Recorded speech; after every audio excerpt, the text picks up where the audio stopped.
کیا اہل حدیث لڑکی اور لڑکے کا نکاح غیر اہل حدیث سے جائز ہے، اس امید پر کہ لڑکا یا لڑکی شادی کے بعد اہل حدیث ہو جائیں گے؟ بسم اللہ الرحمن الرحیم رب اشرح لی صدری ویسر لی امری واحلل عقدۃ من لسانی یفقہوا قولی سبحانک لا علم لنا الا ما علمتنا انک انت العلیم الحکیم۔ میں خود آہستہ بول رہا تھا، ابھی آہستہ آہستہ اسپیڈ بڑھے گی انشاءاللہ۔ دیکھیے، رسول اکرم صلی اللہ علیہ وسلم نے یہود و نصارہ سے بھی شادی کی اجازت دی، لیکن ان کی لڑکی لی جا سکتی ہے، دی نہیں دی جا سکتی۔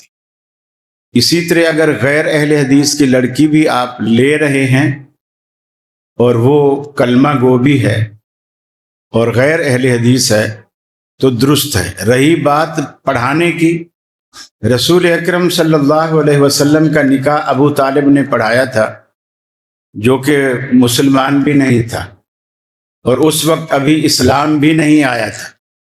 اور اسی طرح کفار کے جتنے نکاح تھے اور انہوں نے اسلام قبول کیا تو رسول اکرم صلی اللہ علیہ وسلم نے انہیں برقرار رکھا۔ یہ نہیں کہا کہ اب اپنے نکاح دوبارہ پڑھواؤ، چونکہ تمہارا نکاح جو ہے وہ کسی غیر مسلم نے پڑھایا ہوا ہے۔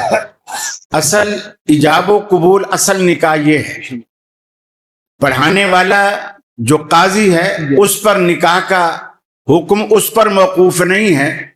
دولہا دلہن، ولی کی اجازت، گواہوں کی موجودگی اور دولہا دلہن کی مرضی، اس کا نام نکاح ہے، پڑھا کوئی بھی سکتا ہے۔ جزاکم اللہ۔ باقی یہ ہے کہ اگر دوسروں سے پڑھوائیں گے تو ہماری فیس ماری جائے گی، بس یہ ہے۔